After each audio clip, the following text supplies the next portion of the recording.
Revelation Unraveled, Part 24, The Great Tribulation Continued. The two prophets. And I saw another mighty angel come down from heaven, clothed with a cloud, and a rainbow upon his head. And his face was as the sun, and his feet as pillars of fire. And he had in his hand a little scroll open. And he set his right foot upon the sea, and his left foot upon the land. And he cried out with a loud voice, as when a lion roars. And when he had cried out, 7 thunders uttered their voices. And when the 7 thunders had uttered their voices, I was about to write. And I heard a voice from heaven saying to me, Seal up the things which the 7 thunders have spoken, and write them not. Chapters 10 and 11, before, depict several of the more important events which occur during the brutal reign of the beast from the abyss. The mighty angel, which announces these events, functions like another trumpet angel. He cries with a loud voice like a lion. He is the 8th, albeit unnumbered, trumpet angel between the 6th and the 7th trumpet angels. And his purpose is to shout out a similar warning, the 7 thunders, except that the specifics of these warnings will remain hidden because St. John is instructed to seal up the messages. And the angel which I saw standing upon the sea and upon the land lifted up his hand to heaven.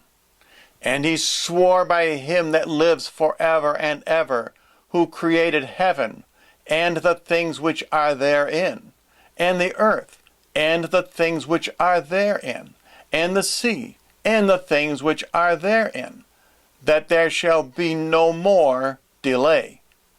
But that in the days of the voice of the 7th angel, when he shall begin to sound the trumpet, the mystery of God shall be finished, as he has declared by his servants the prophets.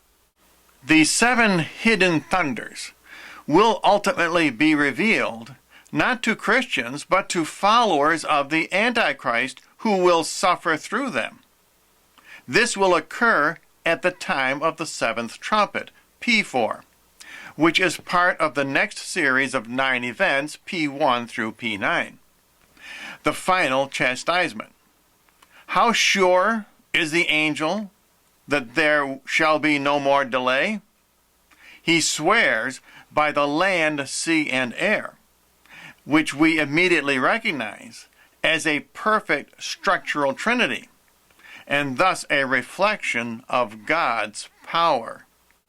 And I heard a voice from heaven speaking to me again, and saying, Go, and take the scroll that is open from the hand of the angel standing upon the sea and upon the land.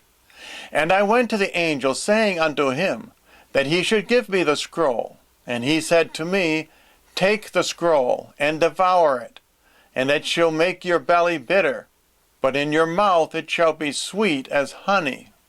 Why is the scroll describing these thunders sweet in the prophet's mouth, but bitter in his belly? Because the final chastisement will be most welcomed by Christians, suffering the persecutions of the Antichrist's New World tyranny, but very bitter to his followers who must swallow and endure them. Christians will be instructed not to look out their windows at God's punishment on the evil ones, just as Lot and his family were told not to look back at the destruction of Sodom and Gomorrah. And I took the scroll from the hand of the angel, and devoured it, and it was in my mouth sweet as honey. And when I had devoured it, my belly was bitter. And he said to me, You must prophesy again to nations and peoples and tongues, and to many kings. Another reason these thunders are hidden from the reader's view is to prove that every other message in this apocalypse is very pertinent indeed.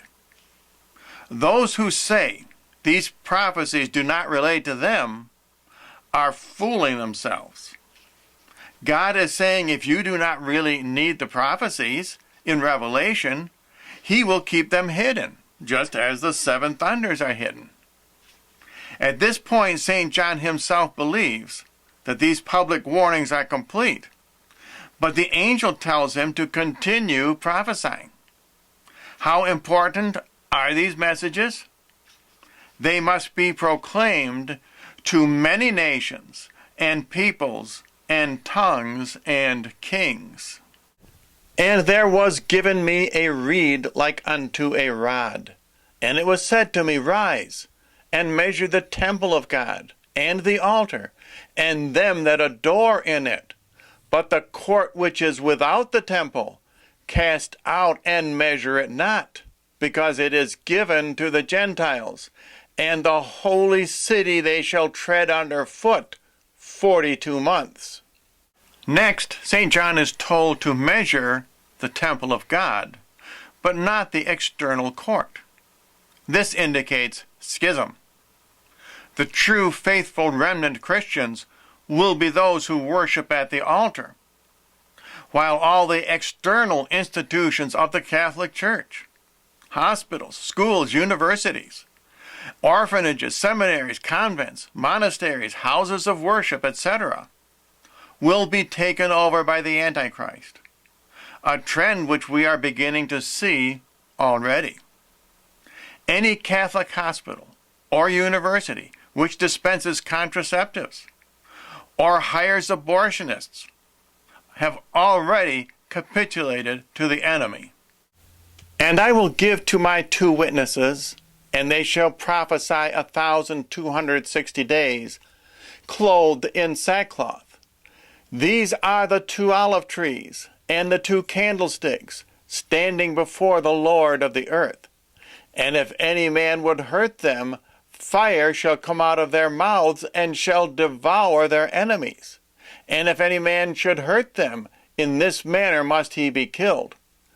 These have power to shut heaven, that it rain not in the days of their prophecy.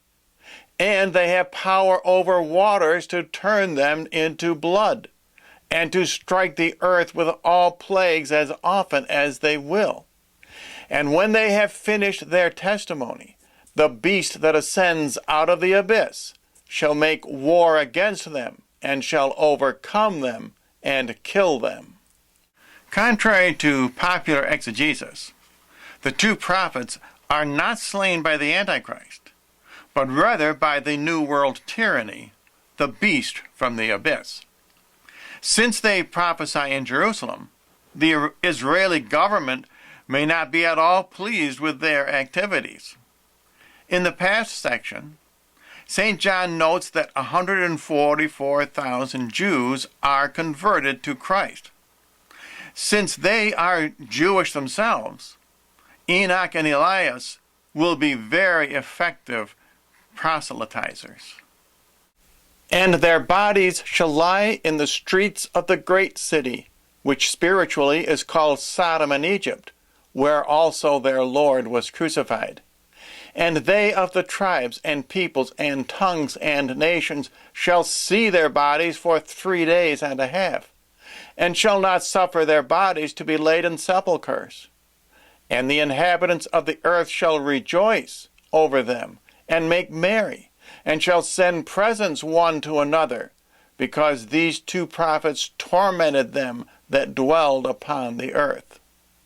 Now Israel follows Italy into communism, and convinces the New World disorder to bring its capital to Jerusalem, mostly in an attempt to silence the 2 witnesses. Even though he is not yet identified with the Antichrist, it is very possible that the man of sin will prove his credentials to be the master of all evil by killing the witnesses, where many others have failed. To clarify the above, the beast from the abyss kills the 2 witnesses, but it may well be an anonymous Antichrist who pulls the trigger. Up until now, the Antichrist has been compelled to keep his identity hidden. But the wraps are off, and everyone will see his evil capabilities. Thus he is propelled onto the center of the world's stage and is recognized as the long-awaited Antichrist of all time. There have been many restraints holding back the public appearance of the Antichrist. As St. Paul wrote, "You know what is restraining him now, so that he may be revealed in time." And after 3 days and a half, the Spirit of life from God entered into them, and they stood upon their feet, and great fear fell upon them that saw them. And they heard a great voice from heaven saying to them, "Come up hither." And they went up into heaven in a cloud, and their enemies saw them. And at that hour there was a great earthquake, and the 10th part of the city fell, and there were slain in the earthquake, names of men 7,000, and the rest were cast into a fear, and gave glory to the God of heaven. The second woe is past, and behold, the third woe will come quickly.